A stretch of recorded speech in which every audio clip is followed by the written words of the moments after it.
Então, a síndrome respiratória aguda grave a gente chama de um conjunto de sintomas. Ele não é uma doença especificamente, é por isso que a gente chama de uma síndrome, porque ele pode ter várias causas. A gente pode ter uma bronquiolite levando a uma síndrome respiratória aguda grave, uma pneumonia, entre outros. Mas, assim, principalmente seriam doenças respiratórias que levam a manifestações graves, sintomas graves. Quais são os sintomas da bronquiolite?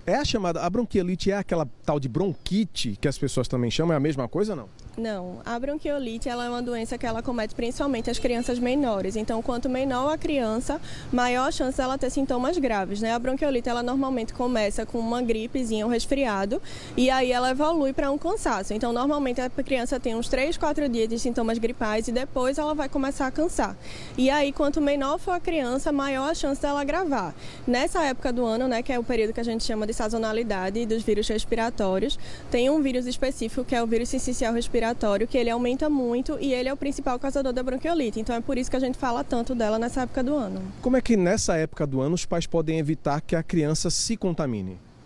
Primeira coisa seria evitar a exposição, né? Então, principalmente as crianças pequenas, a gente precisa evitar levar para lugares fechados, sempre ir para locais sem aglomeração, lugares ventilados.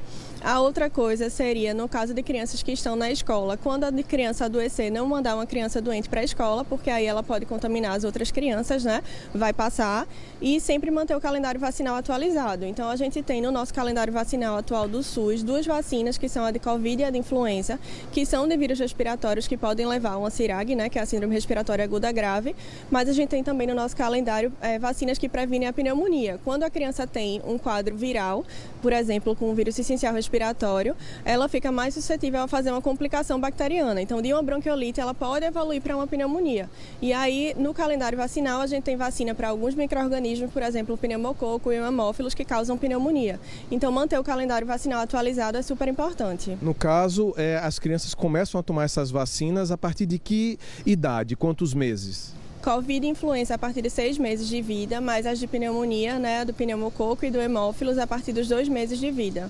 Então, assim, e essa faixa etária dos 0 aos 6 meses é a que a gente precisa ter mais cuidado. Elas não vão ter ainda vacina de influenza e Covid, então é por isso que não só a vacina de pneumonia é importante, mas manter ela protegida da exposição, que é isso que eu tinha falado anteriormente, de não levar para locais fechados, sempre locais ventilados. E principalmente recém-nascido, a gente tem que entender que não pode aceitar visitas sempre, né? E se uma pessoa doente, de forma alguma, pode entrar em contato com uma criança tão pequena.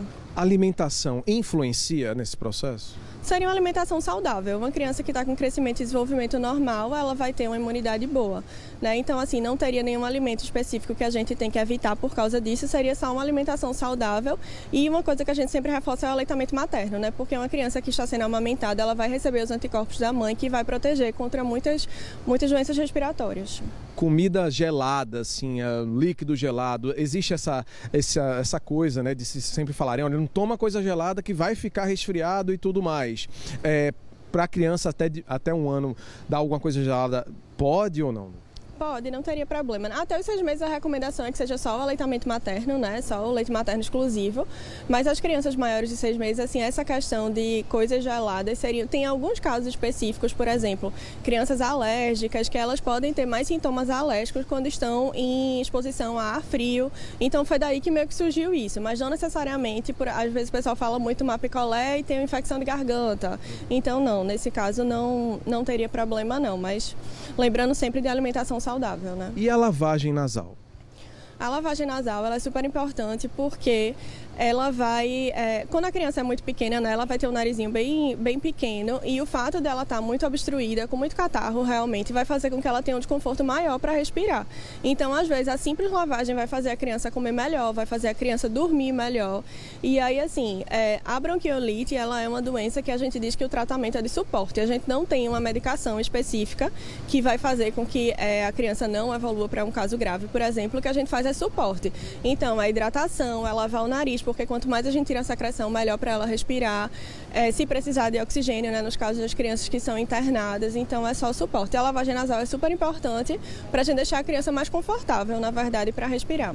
Essa lavagem nasal é feita com soro? Esse soro pode ser caseiro? Como é que se faz? A lavagem nasal é feita com soro fisiológico e aí existem algumas soluções caseiras para fazer lavagem nasal, mas assim, a gente tem que ter muito cuidado, porque tem que ser uma água mineral, fervida, filtrada, então assim, a recomendação ideal seria que realmente fosse com soro fisiológico. Existem soluções caseiras, mas tem que ter um cuidado muito maior para a gente ver a qualidade da água com que ele está sendo preparado.